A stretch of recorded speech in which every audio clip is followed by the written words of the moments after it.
Osman Ture, how are you? I am doing. You know, say we know they speak English, but you can speak English, oh. You understand? So you are welcome to one-on-one with Parara. So today, me and you won't get hot because I do hear a lot about you. So if you tell us who you be, who be Osman Ture? Well, thank you so much. Usman Ture is a young Gambian. Yeah. Born and grew up in Gambia. Yes. Did all my schooling in Gambia until 2020. I was in Kigali, later on in Nairobi for mentorship under PLO Lumumba. And that's Usman. Wow. Last year, your video trend online, but I don't feel cash you that time. They give you scholarship and you say you are not going. So you don't want to go Canada for school. Why? Well, education is about trust. Education is about the environment. It's about how you can use what you get about the knowledge of your own society and how you can change it. Yeah. I did a BSc in development studies from the University of the Gambia. And I at least have an idea as to how it is important for one to acquire knowledge of your environment and how you can promote development from within.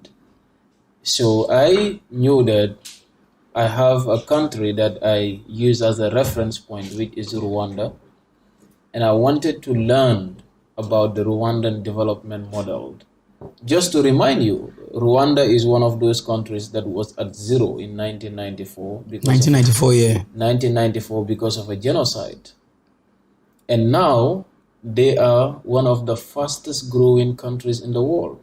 Rwanda is from West Africa that's in the East. East Africa. That's in East Africa.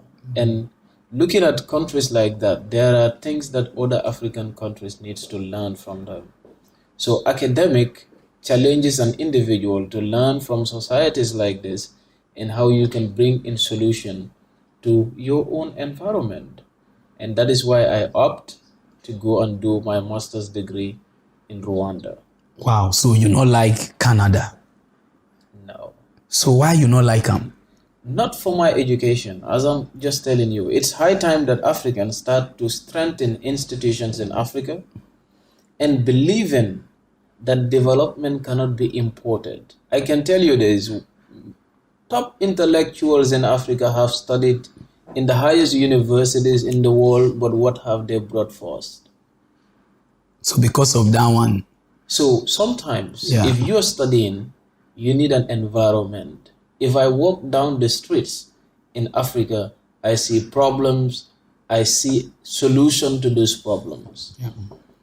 If you are an individual studying agriculture in Canada, then you are given a vast area of land in Nigeria to practice what you have learned in Canada.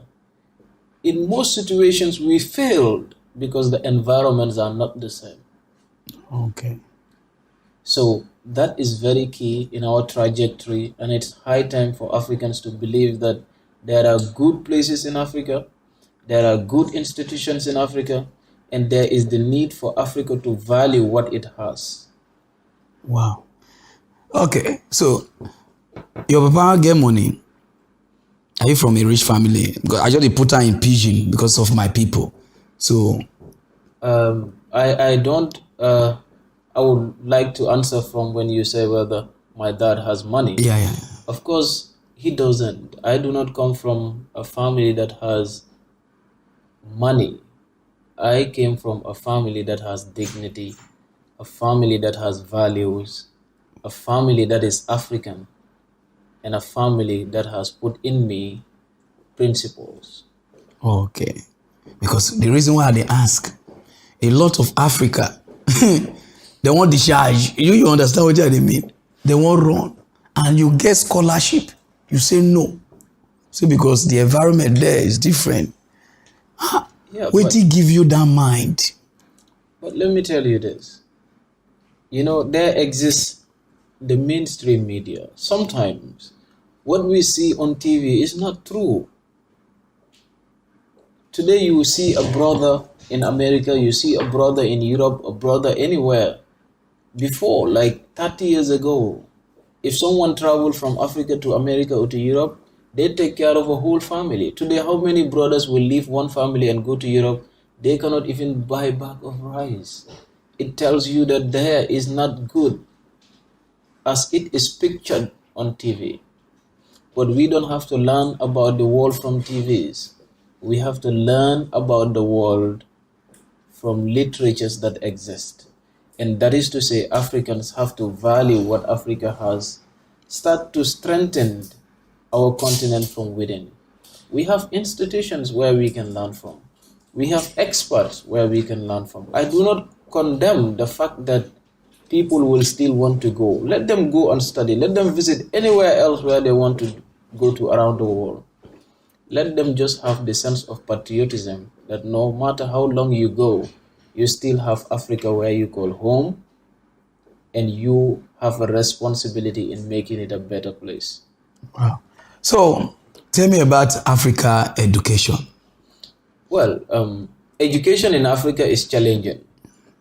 It is challenging in a sense that there are some things that needed to be present and they are not. So what will be those things? And I can tell you this. First, let us look into our civilization. Let us look into our fundamental principles as Africans and the way in which our societies have lived before. It is very important. When Westerners were coming, they had this agenda that the best way to deal with us is to control the mindset, is to control the brain of the African child. For if we believe that things has to be Western to be correct, they have to be white to be correct, then they can make us, they can dominate us. And that is how our education system is. When many African countries attained flag independence, they thought everything was there, not knowing that there was a continuation. Because in the mind of the young African that is energetic, the young African that is skillful, the young African that could earn something for a society, there is something controlling it, telling them that no, Africa is not the hub. You need to leave to succeed. And that is how we are losing our most valuable resources, and that is the human capital. Now, coming down to the education system, every country that wants to develop, you have to develop based on the culture, based on the reality of your country, based on agriculture in your country, based on education, which is tailored by the reality of your own country. So that is why African countries now have to look into the curriculums. What do we teach people when they go to school? It is no longer about the language. This English doesn't fit anyone. French doesn't fit anyone. What fits you is skills, it's knowledge. And that has to be in the education system. Our schools has to be solution centers. When people go to school, upon leaving school, there is a society that awaits them. So the education system must be tailored in a way that it is not going to create job seekers but job creators. The education system must be tailored in a way that when people leave, they see solution to our societies. And also the sense of patriotism. And an individual cannot be patriotic if they don't know about who they are. Knowledge about the self. Knowing that you're black, knowing that you're African, knowing the history behind the African, knowing the civilization of the African people, that is what is going to enhance that sense of patriotism in individuals. I can just tell you something. Japan was zero, but Japanese had to send their children outside of Japan to go and study, but keep track of them. Before they send them, they put in principles in them. They put knowledge. They put knowledge about the self in them. And that is why they went back to Japan, and now they are doing what they are doing. You've seen the Chinese in recent years. We have seen many other societies like Singapore, which gained independence the same year with my own country, the Gambia. Where is Singapore today and where is Gambia? Where is Singapore and where is Nigeria, for instance, with all the resources present in Nigeria? Because people are not given the necessary skills and knowledge to drive the resources that we have as a continent in solving our realities. So that is what affects the education system. So the education is not to teach them the right way. Exactly. Good. So, make I ask you this question now. So, what you feel say our leaders not they do well for this Africa, where they give us the problem? Yes. Because most of them, they school for outside. Yeah. Some of them is school here. Yeah. So, why they not feel they do things? I can tell you something. First, we have a problem with the criteria of electing leaders as Africans. And the leaders that we have, most of them are not supposed to be leaders. These are people who are not even qualified to head a family, talk less of a nation. Because in leadership, you must have a sense of direction. In leadership, you must have a vision. And leaders have to be strategic. You must be able to tell people that we are moving from point A to point B, and these are the means through which we're going to do that. But we don't have leaders like that, unless very few of them. The problem is that we have leaders who are not loyal to the people that they are leading. We have leaders who pay less regard to Africans, but they serve the purpose of others outside of Africa. Todaro and Smith in development economics said something that we don't necessarily need to have white people present in Africa now to dominate us. No, they have groups of people that do the same work that they wanted for them. And these are the comparable groups. You can call them our present leaders today. You know why? No. We have leaders that a Chinese president can sit somewhere in Beijing and say, come, and they will all go. Imagine a continent answering the call of a country. We have leaders where the European Union can just make a phone call and gather all of them in Belgium. We have leaders where the US, not even presidents, few administrators within the system can pick up a phone call and ask them to take decision on their behalf. So this continent that we call ours is not in our hands. So that be the problem. So how our African president go fit help us put things in order? So what be the kind of message will you get for them? What did they go do? So the message is very clear. My target is not to tell this current president what to do. Okay. Because in their heads, they cannot comprehend. So they don't know if you do anything. Nothing. That is their head block. Now, what we need to do, Yeah. is to target The the youth. next leaders Yeah. of Africa. And to do that, it means the criteria for electing leaders.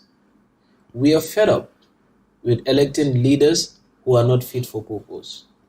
So us as Africans now, there is the need for us to say, no, we don't want to have individuals that we will hire in office and they tell us everything. We need to have people that deliver services. And when we go into elections, Yes. we have to put people that are going to understand the problem and the interests of the general society. If you go up there to vote in for an individual, tribe has nothing to do with it. Vote for competency. Vote for knowledge. Vote for good track. Look at manifestos. Understand what are their programs. If you think that they're not going to deliver to the best of the society, don't put them into power. Let us stop sacrificing our future for few nairas, Bag of for rice. few dollars, for bag of rice, for wheelbarrows, because I've seen it. So we have to understand that we have a future to build. And building this future is in the hands of young Africans. Today, we have the most youthful population in the world. Yeah. And that is a resources that Africa needs to tap. Okay. We have to look into people with vision, people with ideas, people that have a sound development track, put them into office for purposes. So those things now will make Africa balance, right? So my people, we'll come back again. We won't go break some more. You understand? We understand the...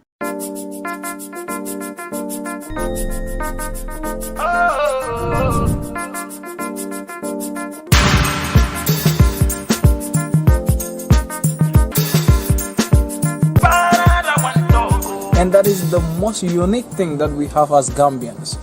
Like, we interact with one another, we live with one another. It doesn't matter how big the family is. We share everything, no matter how little it is. And people are content with that. That even if things are going hard, you can still observe smiling faces under each and every person that you meet along the street. So that is a plus for everybody in the Gambia. And that is why I'm a proud Gambian and a proud African. And I believe I can make it. And I'm going nowhere but in the Gambia. Nobody is going to do it for us. That's right. If we are all running away, when are we going to make it? We have to stay in Africa, develop in Africa, and then show to the world that Africa have a better image than the one they portray in the West. I think this is what we all need to do as Africans. And then we promote that as Pan-Africans and also as Gambians. Excellent. I couldn't have said it better myself, actually. I propose that you come and do some shows with me. This brother's got it going on. Yeah. But seriously, I think that the misrepresentation of Africa has, it permeated my brain. And I knew, because I was coming from a Pan-African background, but still, the images are forced upon us. So I think you young Gambians have a responsibility to show the other side of Gambia, the Gambia that, we diasporians and many people in the West don't see. They just don't see it. Exactly. I think that is the work of the academics. That is the work that we need to do as young scholars. For far too long, people have been portraying Africa negatively to the outside world. And we know that that was done by individuals whose sole aim was to dominate Africa, to exploit Africa's resources, and then to continue to colonize us politically. Now, our role as academics, as young scholars, is how do we make sure that this picture is changed from the literature itself, going back to rewrite the books, to rewrite the history of Africa, and then to show to the world that we have a better image that the world is actually seeing as of today. And then you also come to realize that we need to invest in Africa, because foreign investment always leads to capital flies and etc. Because people who come in and invest, at the end they can take all the resources, and then you come to realize that it becomes another challenge for us. But when Africans invest, the money stays in Africa, which is a plus. It can enhance, it can help when it comes to employment, when it comes to coming up with all the facilities and then enhancing the development that we own, that we all desire as Africans and etc. I think that is what we need to do as we speak, and that is what we all Africans need to be thinking into that particular line, like trying to see how we can repent that particular picture shown by the outsiders about Africa. Because in fact, let me tell you, there was this quotation that I read. It was actually done by a British parliamentarian, Lord Macaulay, in 1835. He speaks about Africa, and then he said, in order for the West to dominate Africa, they need to overthrow our very backbone, and that is our education system. When we believe that everything that is Western is correct, then they can dominate us forever. Exactly. And that is 1835. They've been working on those bases.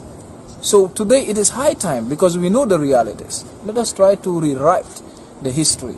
Let us try to work again and attract investment in Africa by Africans.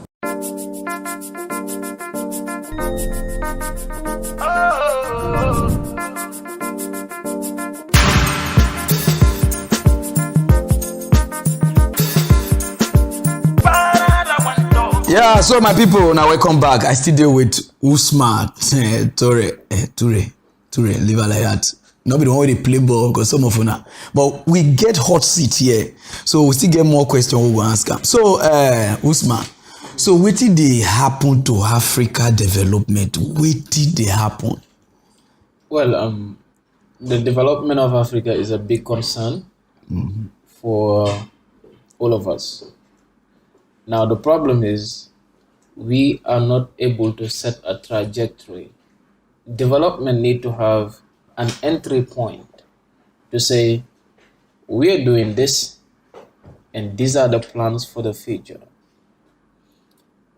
When we gained in independence, we had visionary leaders. We had leaders with development mindset.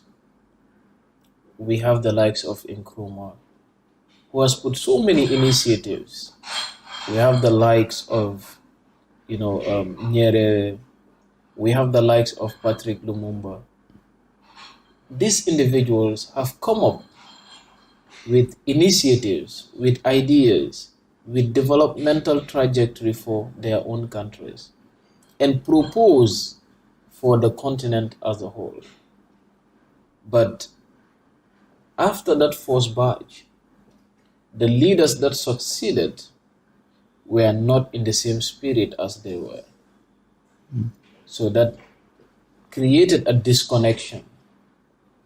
Now we start to borrow everything, development models, from the West. In 1945, immediately after the Second World War, the IMF, the World Bank were formed. And these two financial institutions have a mandate because Europe suffers a lot and they needed to put them in track again. America uses the Marshall Plan to propose it to European countries. Then they had to come up with money to finance it. But they needed to have a channel to extract resources from Africa to facilitate this very development. They make in proposal to African leaders putting money in their private pockets. And that they undermine most values in Africa, including our development. We, for instance, now, you go into many African countries, we don't even believe that we can tailor our own development. And no one can import development. You import food to eat and water to drink, but development, you don't. It comes from within. So the Africans has to believe that we have to rely on ourselves to develop, but not on the European Union, not on China, not on the US, but we have to do it our own. How we go fit it do am on our own way? Corruption. You know corruption, it carry gun and everything. In fact, every country in Africa, corruption problem there.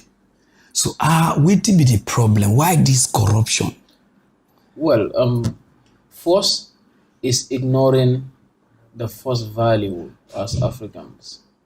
You see, if I am born from one of the remotest villages in the Gambia, growing up, my parents have to teach me some principles. Be righteous, be straightforward, be generous, don't lie, be truthful. You don't have to go to school to learn this. You just have to be born in a typical African society. Your parents put that in you, or the society nurtures that in you. Because that is a fundamental belief of the African society. Yeah. But what happened is when we went to schools, the school was disconnected from the home. So we get something different. At some point, the home, the society, the school, 3 different institutions, all of them doing something different. When we accomplish our educations and etc., Without principles, without values, we can be manipulated, we can be used against our own people. And that is why corruption continues to exist in Africa. And it exists because, I always say this, two things are very key, and Africa is suffering because of it. Leadership, management. Leaders give sense of directions, and managers or proper management is what make institutions work. So, make I cut you there first. So how will we fight this corruption now? Because for the past how many years, all countries, they will get organization where they fight corruption like this, like this, like this. But still, no president they go prison. No one they go cell. No. So how we fight this corruption? It could be like the thing a spiritual problem now. Yes. One thing that I saw in Rwanda, countries like Botswana, these are countries that has the least, these are regarded as the least corrupt countries in Africa. And you know why? They have leaders. And another thing, they use technology. One important thing is institutions. You build in institutions to prevent corruption. You embrace technology to minimize the presence of cash in the hands of individuals. And also, you need to have leaders that are visionary, leaders that understand the interests of the people. Then you can minimize corruption. But we, as youths, have a role to play. If the whole continent is corrupt, it's still our continent. Wherever we go, we will still be called Africans. Then we have a responsibility. And our responsibility as youths, once again, comes down to the criteria of electing leaders. There are visionary people in Africa. There are people with ideas. There are people that come up and support local initiatives, see development from within, and they put everything in it. Yes. But these are the people that we turn a deaf eye when we are electing leaders. And then those are some of the things that we really need to consider. Okay. We can fight corruption, but it has to be from the grassroots. So where be the grassroots? And the grassroots is criteria for electing individuals. You know, that place where you always talk, I dey hear you since. But you know, even if we elect the right one, these people get money. They go bribe, enter again. So how do we fight them? How we want to fight them? That's what I'm saying. First, I said it starts with the values. That's the school system. When we start to teach people values, that goes with them no matter what skill they have. And after that, the criteria for electing leaders. When we go into election, who do we elect? And minimizing the presence of cash in the hands of people. But again, something that is very, very key. We have what we call social audit. If someone says, I spent $10 million to build this infrastructure, you as a human, you as a citizen, if you pass, you know whether $10,000 was spent or $10 million was spent. And if you know, you have a responsibility to call it out and say what is said here is untrue. And this is what needs to be done. But we sometimes keep quiet of so many important things. And that is why we sacrifice generations to come as a result of corruption in our present days. So we can fight it, but first it is the attitude of the individuals. The attitude The need to attitudes change. has to change. Values has to come back. Principles has to come back in everything that we are to do. Okay. And once we do so, then therefore we can save a trajectory for African development. Wow. So We watch some of your video where you don't do about Nigeria. If Nigeria wake up, Africa go wake up. We laugh. Like I say, we dey sleep before. So a lot of people don't understand what you mean by that word. Say the day Nigeria wake up, Africa wake up. So Africa dey sleep because we never understand that statement. So we won't know. But before we go know, I want make people watch this video. May they see where they talk about that word. Now make me even find a come. Understand the Piolo Lumumba once said, "That day when the youths of Nigeria rise up, then you will know Africa has risen to fall no more." Friends and lovers of Nigeria, we therefore say we are in solidarity with the protests and demands of the Nigerian youths. This is a genuine call, and reforms are needed all over the continent, and Nigeria in particular. A crime cannot be used to fight against crime. Human rights violation everywhere is injustice. We therefore call on Nigerian men and women, Nigerian authorities, the police force, and the leaders of the country to adhere to the demands of the youths, combat corruption, combat human rights violations, set the country for the future generation.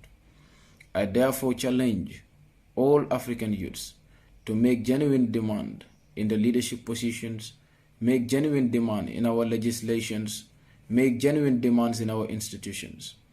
Nigeria has to take the lead, and we therefore have to show our solidarity and support. It is time for us to make the change. It is either now or never. And Thomas Sankara once said, "A military without political training is a potential criminal." We therefore say we need to equip our military, we need to equip our police force with realities, with values, with dignity, with respect, to adhere to the fundamental laws of the land and therefore protect its people. This is the time for us to make the change, and Nigeria is taking the lead. We are in solidarity with the protests in Nigeria and to all our brothers and sisters involved. We therefore make this appeal that as you protest in Nigeria, youths of this generation, be assured that we need to protect our public institutions, we need to protect our resources, and therefore we can make the genuine protest and the genuine call, make the reforms, and be the change that we want. African youths have to unite themselves. We have to bridge the disconnection among ourselves. The pain in Nigeria today is reflecting in all other African countries, and we are the only people who have the power to make that change. I therefore challenge everyone living in the continent and outside of the continent, lovers of the continent of Africa, to join hands with the youths, make genuine reforms in our institutions, combat corruption, combat human rights violation, set development pattern for the continent, and therefore the African youths will rejoice and Africa will win. Thank you. So good. So now, so why you talk that word? It is a quote by Piolo Lumumba, who says, "The day when Nigerian wakes up, Africa will never be the same again." And he's very right. The fact of the matter is, Nigeria is the most populated country in Africa. Resource-wise, look at all the resources, from minerals, gas, everything being concentrated in Nigeria. But what does Nigerians own from these resources? It's a big question. You cannot be having the country that is biggest, most powerful country in Africa, and yet Nigerians have to suffer in their own country. Poverty is rampant, corruption is there, poor leadership is there, and it is only the youths that can demand for it. To say, you know what, This is what we have experienced. We know that this is not good for our future. Yeah. This is what we want to attain, and this is what we want to have. That is the mentality that we are saying. We just want to see a Nigeria in which development become the central discussion. We want to see a Nigeria that is pictured with a development brand. We want to see a Nigeria that owns its resources. We want to see a Nigeria that is independent and can sit and talk globally to gain influence for its people. We are tired of seeing leaders that beg after leading a country like Nigeria with all the resources, with all the manpower. Good. So what will be your message to Nigeria youth? I just want to tell them one thing. Yeah. It is time for them to be determined enough. But it is time for them to raise in their mind a sense of consciousness in terms of electing leaders. And I want them to be very, very mindful of manipulation. I want them to put their differences aside. And tribalism. Tribalism, religious intolerance, regional intolerance. Let them put everything aside and promote something, which is unionism. I know that from independence, even before independence, what is today Nigeria wasn't Nigeria. Different regions were brought together by an outsider with influence to say, we need to form a federal republic of Nigeria. And we want to see an integrated Africa. So we are tired of further dividing ourselves. But we can only unite ourselves if we have a central content to discuss.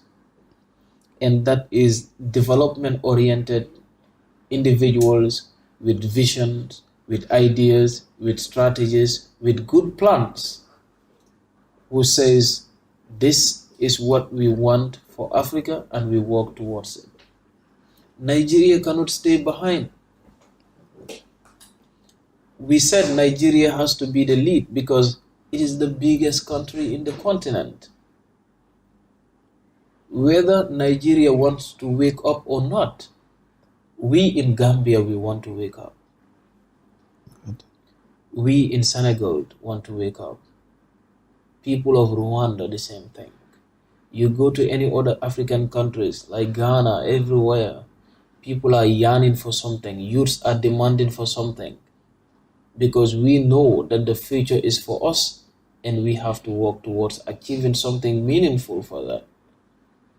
So we are in solidarity, but we are also calling on more youths of Nigeria to understand that things need to be fixed and it is in the hands of the youths.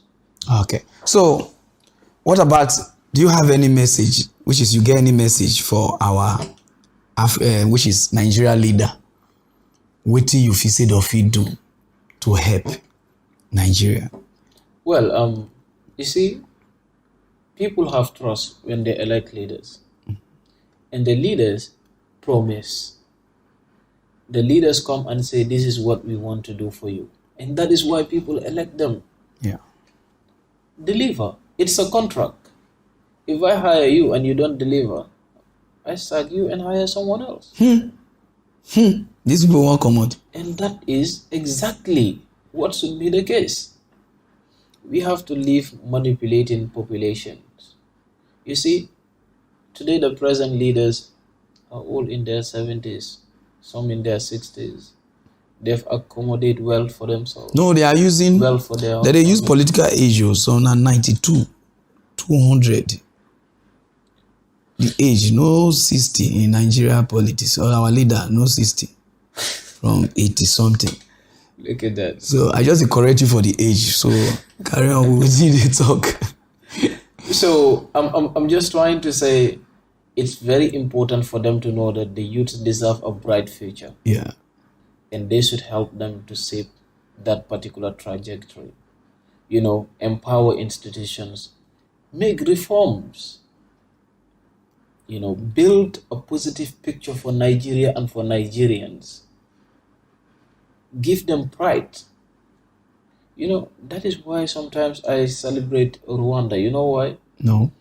Because the president gave pride to the people. Wherever you meet a Rwandese, they are proud to say we are from Rwanda. And that is because the leadership have given them that opportunity. They've given them that trajectory. And many other African countries can do the same. So we are tired of seeing unemployed people drop out. We are tired of seeing that. So structures have to be built. Institutions have to be built. Let us do politics development-wise. Yeah. And no longer about regional, tribal. It doesn't earn anything. Few days ago, I was reading the news and I saw Professor Wole Soyinka. With all the respect, you know, you could see him in tears for a situation put on him by his own government. And those are sad. He's not just Nigerian. He's an international citizen. And we value him. Not only him, but how many individuals go through the same situation. So it's very important for us to know this. I understand you now. So, more forget Nigeria now. So what do they do for Ghana? Well, I am in Ghana meeting friends. I have a friend from Nigeria, Timmy Frank. Timmy Frank, your friend. Yeah, I believe you may know him. I know. Exactly. So he invited me a few days ago in Accra. Okay. And another friend of mine as well from Accra, who is Nana Kwame. Nana Kwame, your friend. Why they find you number now your friend? So, but one thing that is very important, we knew and we understand that something needs to be done. Yeah. Like yesterday, I had a long discussion with Nana. With Nana Kwame. And it was about development for Africa. Revolution with evolvement. In the mind and in our activities. Yeah. Today I celebrate him with all what he has. That sense of patriotism is what propelled him to come and sit in Ghana and work in Ghana, invest in Ghana, and things are moving. The Nana He's not Kwame. stopping. Yeah. His belief, his trajectory is visionary. That is what we want to see. We want to see Africans believing that they can invest in the continent and earn dividend. They can invest in the continent not only for profit wise, but changing the lives of others by creating employment, by putting up activities where people can venture in and earn a decent living. Today, how many people are working under him? It's a lot, in thousands. And all these individuals have families. How many other Africans are willing to do this? That is the question. So we have to understand that we must start investing in the continent. We must start promoting our development from within. And we have to understand that we cannot continue to rely on leaders to do this work, but determined youths of Africa that has Africa in their hearts can get up and said, we are Africans, we want to see the future of Africa, and we are doing it as he is doing. I told some few other friends yesterday, even before I have the meeting with him, and they were like, extend our greetings. Tell this guy that we admire what he's doing. So that tells you that we are hungry of something, and that is visionary people, people that want to develop Africa, people that love Africa and want to invest in the continent. So that is what needs to be done with the likes of Timmy Frank. We met not only in Accra. So another meet for somewhere before. So, and even with all this, you could see ideas in him. You could see content in him. You could see the love that he has for Nigeria and for many other people across the world. So that is what we need to promote. We want to see people, that see development from within. People that are honest, people that are patriotic, and they are ready to save a trajectory for the new Africa. Yeah.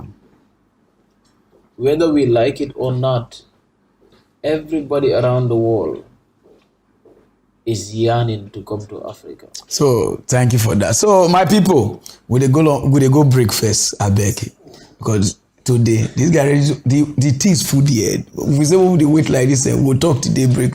So we'll go break. No time.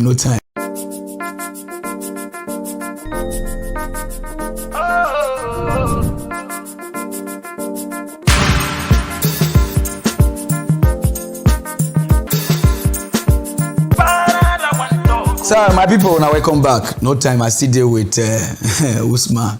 So I see one video where Nana Kwame, you and some people now they talk about some projects. So if you tell us about that project. Well, that's about the vision of Nana himself. Okay. And it is the same vision that brought all of us together. The idea is Africa needs to be industrialized, and he have a project tailored through that trajectory. And another idea is that after we've been industrialized, we equally need market structures, and he has a project for that. And even with that, we need an energy city like other nations have done, and how it can attract individuals all over to come in, share experience, have joy through holidays and etc., and then in moving forward. This is the idea that brought all of us here, and we promote it, we support it, we work towards achieving it. And that is, we want to make sure that we no longer don't have to travel outside of Africa to go and see these things. But one can just come to Ghana, one can just go to the Gambia, or walk to Nigeria and get things done by Africans. And also, one thing that is very key, now we have every individual, every big company, multinational companies across the world, trying to have base in Africa. So if Africans don't take the lead, our economy will continue to be in the hands of outsiders. So that is why you can call him Freedom or Nana. That is what we see through the vision. And that is why we were here. I went through some of these projects, the prototypes, the ones that are already in operation. And it's very rare for you to see genuine Africans who see things like this and they work towards achieving it. So he got the idea, he's doing it. We have all seen proofs. So it is done for Ghana. He's doing it. Not in Dubai. Not in Dubai. Not in US. Not in US. In Ghana. In Ghana. Wow. And that's what makes it amazing. In fact, how many Africans do we have today investing all their resources outside of the continent? There are many. But he's saying, no, I'm starting with Ghana because this is the entry point. And he looks forward to seeing it in Nigeria in a very short time frame. So that is it. That's nice. So, what will be your agenda for Africa or for... No, for Africa. We talk about Africa now. Well, I want to see an Africa that is out there, developed, well recognized, Africans treated with dignity, with respect wherever they are. Because that is what Marcus Garvey said. We have to come together and fight for things. And that is self-upliftment, self-reliance. And that is what we are promoting. I am a student. I'm now going to start my master's program very soon. In Africa. In Africa.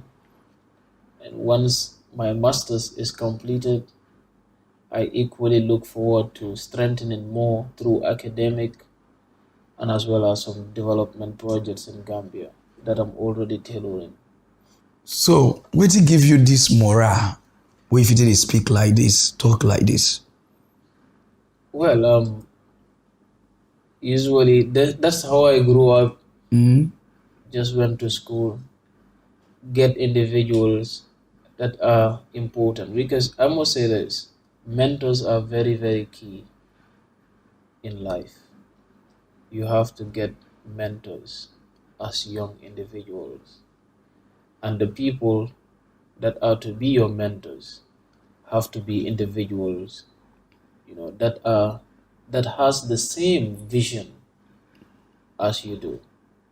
So I was able to identify a few to say, I look up to being him or being her, whatever, in terms of achieving, in terms of knowledge, and I work towards that. And I'm thankful, but I know I'm still not where I am supposed to be. So I keep learning every day. That's nice. So, what do you get for the youth of Africa before we go? Because if we say we'll talk till daybreak. So, what will be your message, your advice to Africa youth? Well, I just want to say one thing. We are looking forward to Africa, which is knowledge-driven. We are looking forward to an Africa with information. We are looking forward to an Africa that its youths are determined enough to move it forward. So to all my colleagues out there, don't be in a haste in life.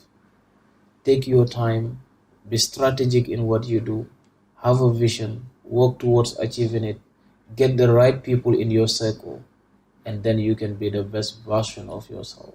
Nice.